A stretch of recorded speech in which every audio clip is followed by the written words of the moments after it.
Elvis called this home. He made many improvements, some of which you'll see as we travel through the house and grounds. For decades, rumors swirled about Elvis Presley's secret room, but no one expected the reality to be this dark. Beneath Graceland, workers stumbled upon an underground room sealed off for decades and hidden from view. Inside, the air was thick with mystery, and what they found left fans in shock. Elvis's private life were exposed, sparking new questions about how the king of rock and roll truly lived. This wasn't just a storage space, it was a vault of secrets. Join us as we unveil what they found inside this secret chamber that is about to change Elvis's story forever. Discovering Elvis Presley's hidden room. For years, fans believed Graceland had revealed all its secrets.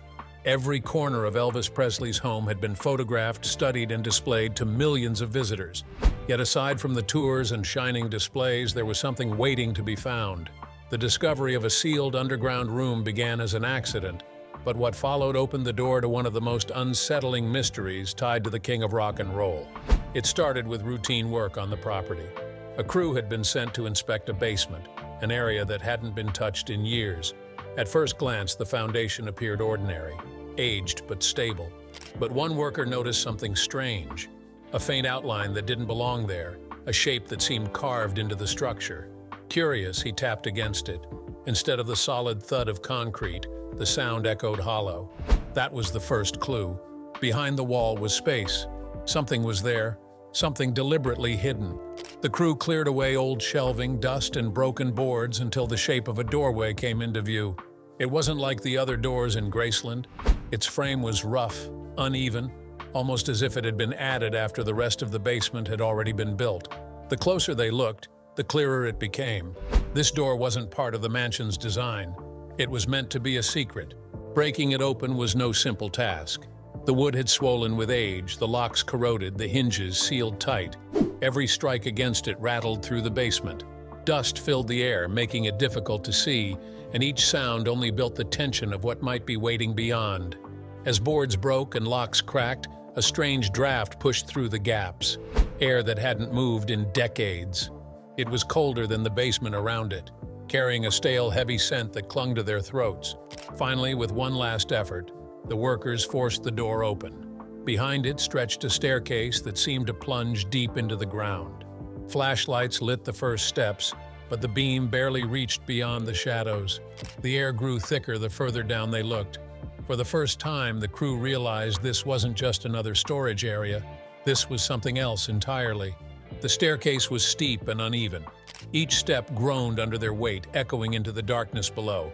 The walls surrounding the passage weren't finished like the rest of Graceland's interiors. Instead, they were cold slabs of concrete, rough and damp to the touch. Water stains dripped down in long streaks, and faint scratches could be seen etched into the stone. No one could explain them, but the marks added to the unsettling feeling pressing in with every step. As they descended, the familiar sounds of Graceland faded away. The house above, full of music, laughter, and memories of Elvis, seemed impossibly far off.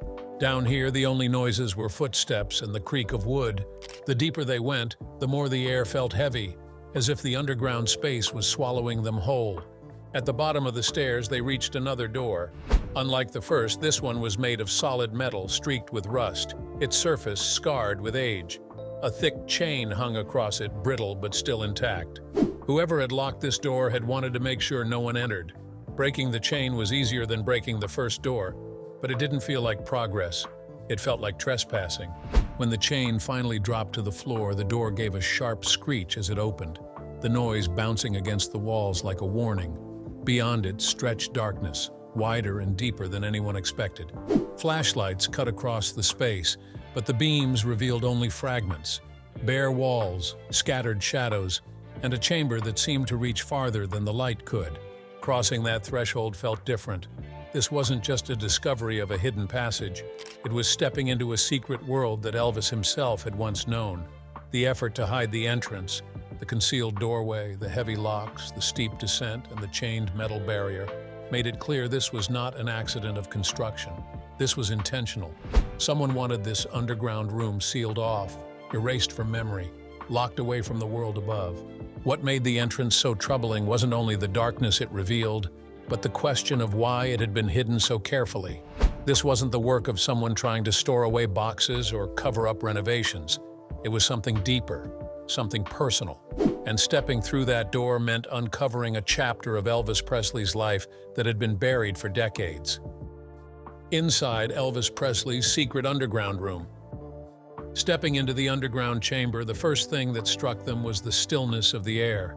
It felt heavy, clinging to their skin, just like the space had been sealed away for decades.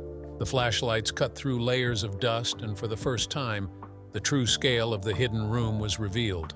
It wasn't small or makeshift. It stretched wider than expected, with corners that seemed to bend into shadows. Scattered across the space were objects, and the sight of them sent a chill through the workers. Old furniture, some broken and tilted at odd angles, sat abandoned. Dust-covered boxes lay stacked in careless piles, their lids half open, revealing strange contents. There were records, yes, but not the ones fans had seen on display upstairs. These were unlabeled, tucked into plain sleeves. Alongside them were bits of clothing, shoes with worn soles, and scraps of paper that looked like notes written in a rush. But mixed in with these personal items were objects that didn't seem to belong to Elvis at all. Odd trinkets filled the corners, tools with no obvious use, jars with unknown contents sealed tight, and fragments of broken items that could not easily be identified. Nothing about their placement felt random. They were scattered, but in a way that suggested someone had left them there on purpose, as if the room had once been used for more than simple storage. The deeper they explored, the stranger it became. One corner of the chamber held a small table, and on top of it were piles of letters, some unfinished, some crossed out with heavy strokes. The handwriting was unmistakably Elvis's, but the words were raw, and nothing like the public image he presented. They hinted at struggles, doubts, and fears he rarely expressed openly. The discovery of those letters alone would have been enough to shake anyone who believed they knew the man. Yet what made the chamber even more disturbing were the walls themselves. When the flashlights swept across them, the group froze. Symbols, carvings, and markings stretched across the concrete surfaces, etched deep into the stone. Some looked like crude sketches, scratched carelessly, while others appeared more deliberate, repeated again and again, as if they carried meaning known only to the person who drew them. The markings were everywhere, above the doorframe, across the corners, even running down near the floor where no one would expect to find them. Some were simple shapes, while others resembled letters or numbers, though none formed words that could be understood. There were even patterns that looked almost ritualistic, spirals, crosses, and jagged lines carved with force. These weren't decorations. They were messages, though no one could yet say what they meant. The more they looked, the heavier the atmosphere became. The group began to connect the items scattered across the floor with the symbols carved into the walls, the odd tools, the strange jars, the unfinished notes. Suddenly, they didn't feel ordinary at all. They felt like parts of a bigger puzzle, pieces of a world Elvis had kept hidden. It was no longer just about belongings. It was about a knowledge he may have wanted locked away beneath Graceland. As they studied the markings more closely, they noticed variations in style. Some carvings were shallow, while others had been etched so forcefully the concrete was gouged. Those deeper marks gave the sense of frustration, even desperation, as though they were carved in moments of anger or pain. Combined with the relics on the floor, the chamber began to look less like a hidden storage space and more like a place of inner struggle. The wall there felt alive with tension, carrying an energy no one could ignore. The discovery of those disturbing markings changed everything. It wasn't just about strange objects or abandoned property anymore. The carvings suggested intention. They revealed that whoever spent time in that room, whether Elvis alone or with someone else, had been trying to express something hidden deep within. The space told one story, the walls told another, and together they painted a picture far darker and more mysterious than anyone expected. By the time the group stepped back to take in the room as a whole, it was clear that this underground chamber was no accident.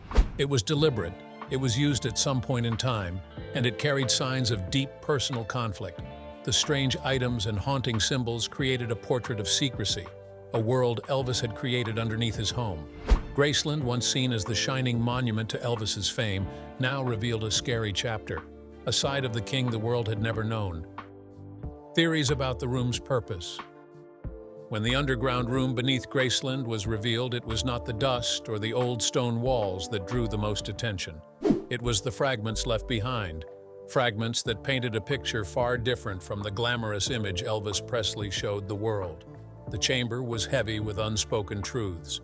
The notes, the markings, and the odd objects scattered across the space pointed not only to his private struggles, but also to the mystery of why the room had been created at all. The first sign of his inner battles was found in the handwriting left across scraps of paper. The words felt more like sudden outbursts than carefully thought-out reflections. They carried lines of frustration, despair, and longing. They were not lyrics crafted for an audience, nor letters meant for family or fans. These were unfiltered pieces of a man who seemed to be reaching for clarity and peace, but could not hold on to either. The unfinished lines gave the impression of someone constantly interrupted by his own racing thoughts. The carvings etched into the walls only deepened that impression. Some were initials, scratched in so deeply that the stone seemed almost wounded. The force behind them was undeniable. They were not pleasing to the eyes. They looked like the result of restlessness and conflict. Each mark gave the sense of someone trying to release a pressure building inside. They turned the walls of the chamber into a record of emotion, carved into stone because paper was not enough. Scattered objects added another layer to this strange portrait. The jars with unknown contents, the faded photographs, and the unlabeled records all gave an eerie sense of secrecy. They suggested a man searching for something beyond the stage lights and applause, something he may never have fully found. To those who examined the room, these items reflected isolation. They hinted at experiments, obsessions, or even rituals, private attempts to cope with an overwhelming life. From these fragments grew the theories. If this room reflected Elvis's struggles, then why had he created it? One belief was that the chamber served as an escape. Elvis, trapped by fame and expectation, may have needed a place where he could step away from the world. Graceland itself was a retreat, but even within those walls he was watched, managed, and admired.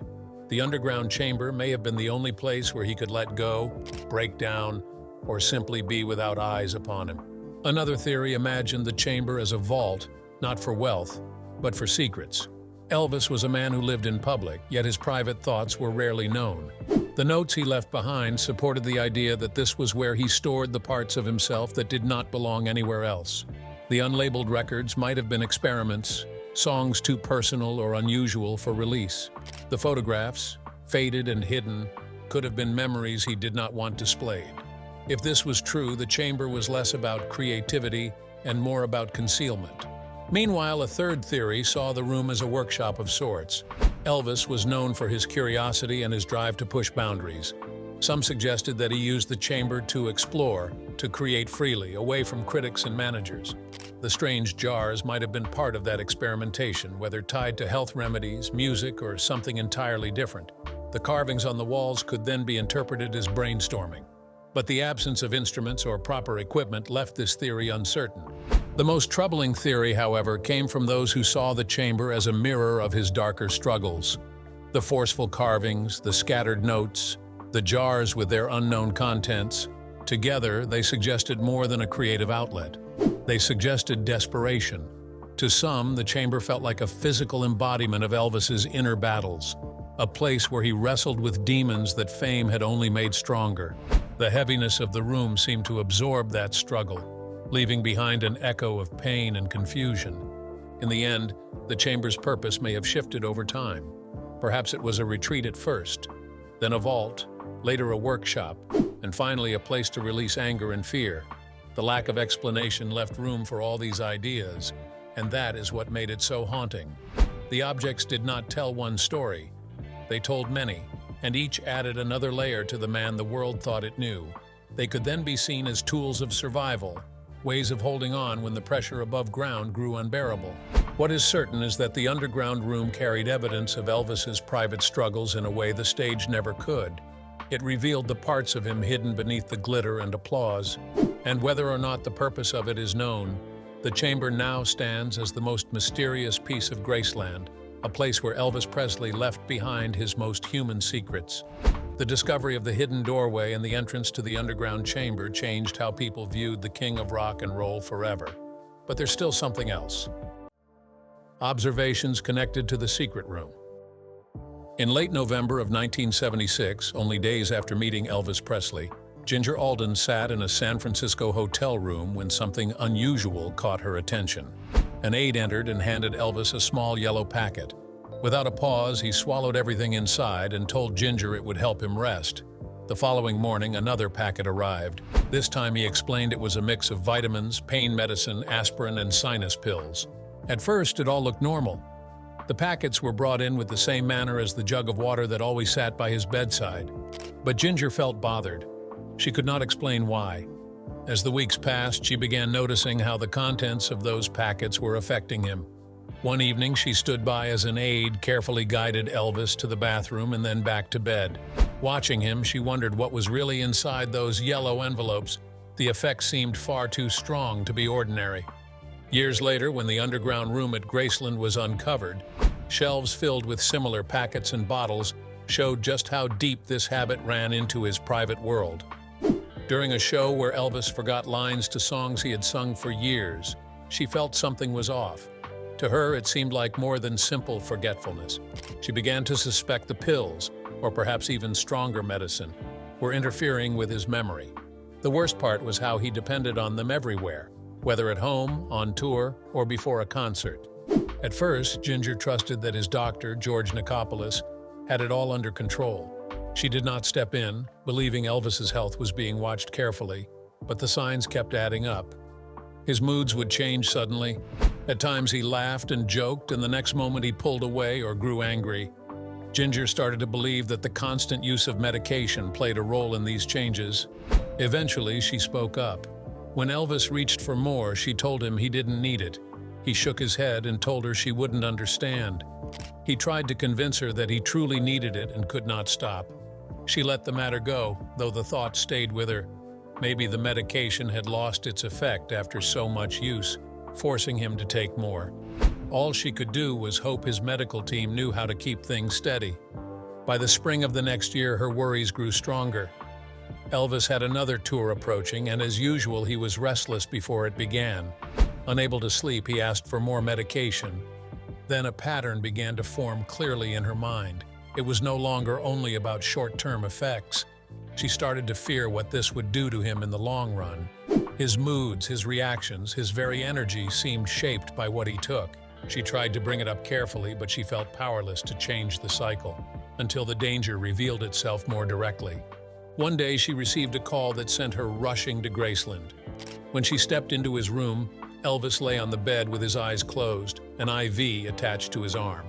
His doctor sat nearby while Charlie Hodge explained that Elvis had returned from Las Vegas after taking too much medication. The scene broke her deeply.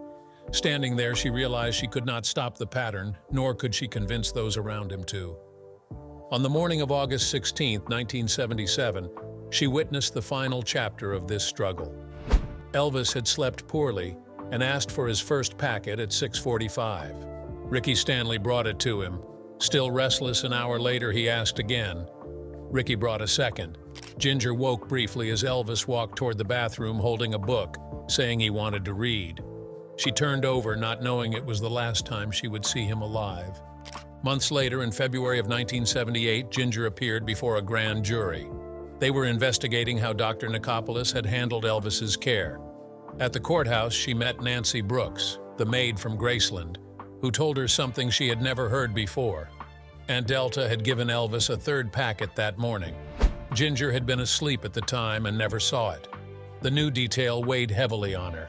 When the underground room was later revealed, with its strange collection of remedies and substances, it seemed to echo everything she had witnessed, proof that Elvis's struggles had roots deeper and more hidden than most people could imagine. The secret room made clear what Ginger had sensed all along. Elvis was fighting personal battles. Those shelves of remedies and substances stood as a haunting reminder of the weight he carried alone beneath Graceland's surface. The aftermath and unanswered questions. Though it has become a symbol, a museum, and to some people, a shrine. The discovery of Elvis Presley's underground room at Graceland shook both fans and experts. What began as a renovation project quickly turned into a wave of speculation, fascination, and unease. Once word spread about the chamber and the strange items found inside, people could not stop asking the same thing. What did it all mean? The aftermath was filled with theories, debates, and mystery, leaving more questions than answers about the king of rock and roll. For the staff at Graceland, the find posed an immediate challenge. Graceland was not just a home, it had become a museum, a shrine, and a symbol of Elvis's life. Every corner of it had been carefully preserved to reflect the image fans knew. But the underground chamber was something entirely different. It didn't match the polished picture of Elvis as an icon. Instead, it revealed the broken pieces of a man struggling with private battles. The decision of what to do with the chamber became a sensitive issue. Should it be open to the public as part of the tour? Or should it be sealed again, leaving its secrets buried? Fans were quick to give their opinions. Some demanded access, believing they had the right to see everything connected to Elvis. To them, the room was another piece of history, a part of his story that should not be hidden. Others felt it was an invasion, arguing that Elvis had clearly kept the chamber private for a reason. They believed exposing it would dishonor his memory, turning his struggles into spectacle.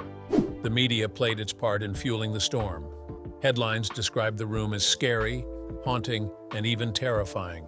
Stories spread that Elvis had used it for secret rituals, or that he had hidden unreleased music inside. Every detail was stretched into something larger, and soon the chamber had taken on a life of its own in public imagination. This clash of perspectives only contributed to the sense of mystery surrounding the room. The more the story grew, the harder it became to separate fact from rumor. Historians tried to step in, offering more measured interpretations. Some saw the room as a personal sanctuary, a place where Elvis could let down his guard and face his thoughts away from the world.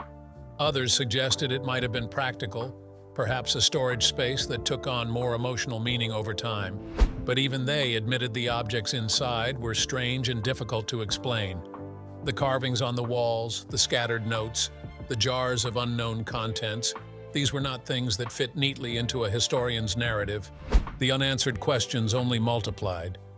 Why had Elvis never mentioned the room to anyone? If it was important to him, why leave it in such a distorted and unfinished state? Did his family know of its existence? Or had it been his private refuge from everyone, even those closest to him? And most haunting of all, what do the findings inside say about his final years, when the pressures of fame weighed so heavily on him? Some suggested the chamber might hold connections to his health struggles. Elvis had been dealing with stress, addiction, and exhaustion during his later years. Perhaps the chamber reflected his attempt to cope, a physical space to pour his frustrations into. Others went further, speculating that the room might contain hidden recordings or writings that revealed truths about his state of mind before his demise. These possibilities kept the debate alive as fans searched for meaning in every detail. Even today, the mystery lingers. The chamber has not been opened to the public in full, and many of the artifacts remain unstudied. Those who saw them firsthand described feelings of discomfort, but their accounts varied. Some focused on the emotional weight of the notes, others on the disturbing nature of the carvings. No single story explains everything, which only adds to the uncertainty. The impact of the discovery on Elvis Presley's legend. The aftermath of the discovery has, in many ways, changed how people see Elvis. For years, he was remembered as the king, the superstar whose voice and presence electrified the world. But the underground room reminded everyone that behind the glittering stage lights was a man carrying struggles he could not share. The mystery of the chamber made him more human, but also more tragic. It pulled back the curtain, just enough to reveal the shadows, but not enough to explain them. Perhaps that is why the room continues to fascinate. It offers no clear answers, only pieces of a puzzle that may never be solved. The public may never know why Elvis built the chamber, what he used it for, or what the strange discoveries truly meant to him. That absence of certainty is part of the story now. The room has become another layer of Elvis's legend, one more mystery attached to a man who was already larger than life. The discovery of the underground room did more than spark questions. It left behind a legacy that continues to shape the way Elvis Presley is remembered. It became more than just a hidden space under Graceland. It became a mirror of the struggles and secrets that defined his final years. People no longer looked at Elvis only as a superstar with glittering outfits and roaring crowds. They began to see him as a man who built a hidden retreat to carry burdens that the world could not see. The legacy of the room lies in how it changed the story of Elvis. For some fans, it was heartbreaking. The room made them realize that their idol had been fighting private battles, even as he smiled on stage. For others, it brought them closer to him because it revealed his humanity. The room showed that Elvis was not untouched by pain or fear. He was like everyone else, just struggling on a larger stage. Writers and historians picked up on this legacy too. They began to use the room as a symbol when telling Elvis's story. It became a point of reflection, a detail that forced people to think about what fame can do to someone. The fact that Elvis felt the need to build such a space spoke volumes about the pressures he lived under. The room, with its shelves and strange contents, became a lasting reminder of the cost of stardom. The legacy also carried over to Graceland itself. Visitors came not just to see the glamour and beauty of the estate, but to ask about the hidden world beneath it. The mystery of the room gave Graceland a different meaning. It was no longer only about music history or celebrity. It became about the hidden human story behind the legend. Also, it became a lasting part of Elvis's legacy, reminding the world that even legends keep secrets, and those secrets can change the way we see them forever. Most importantly, the legacy of the underground room lies in the way it keeps people talking. Decades after his passing, Elvis is still surrounded by rumors, theories, and speculation. The room adds fuel to that fire. It ensures that Elvis's story will never be complete, because there will always be something more to uncover. The unanswered questions tied to the room leave a shadow that stretches into the present, making sure that people will continue to wonder about Elvis long into the future. What are your thoughts on this new discovery at Graceland? Do you think Elvis Presley's family knew the underground room? Let us know your views in the comments. If you enjoyed this video, like and subscribe to this channel. Before you go, watch the other videos on your screen.